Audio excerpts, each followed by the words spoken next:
Alright, I bought one of those eBay saw deals. Saw was described as parts are not working. Well, let's just say that the piston was destroyed. The cylinder was destroyed. Man, what a bunch of work I had to do to take it apart and clean it. So I decided to go ahead and rebuild it, and when I did it, I wanted to put a new cylinder, a new piston in it, new rubber hoses, new recoil, rebuild the carburetor, put new bearings in it, new seals.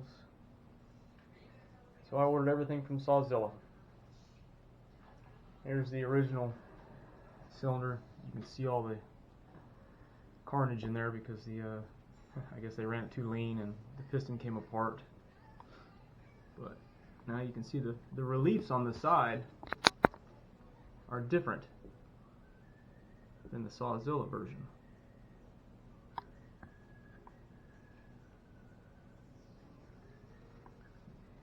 And I found it kind of funny that the Sawzilla version, I don't know if it's going to show up or not, has a little HW on it.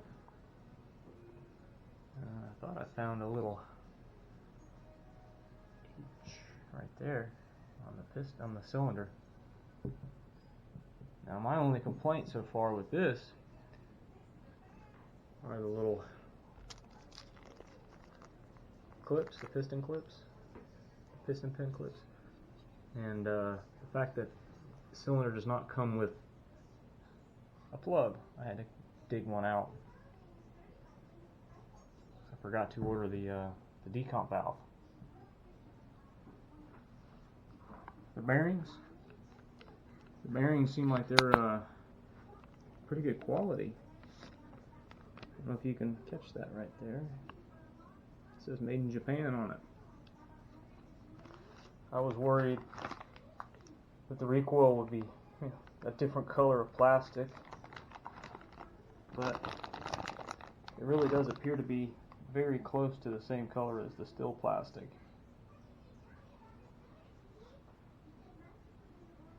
Now everything together was about $200. That's to go through the whole saw. 2 carb kits, 2 new grommets for the carb, a recoil, which it seems to be set up exactly the same way as the Stihl version, 1 pawl.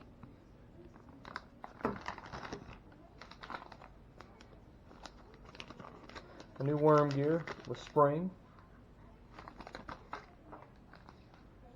new piston, new piston bearing, new clutch bearing, and the kit even comes with the bottom of the crankcase. So if you had absolute carnage and it destroyed it, you're good to go. And it looks pretty identical to the one from Stihl.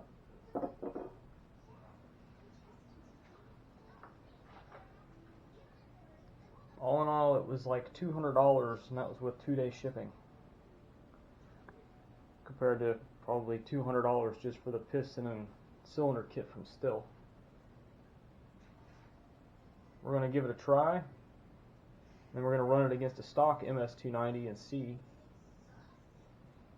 which one can pull what,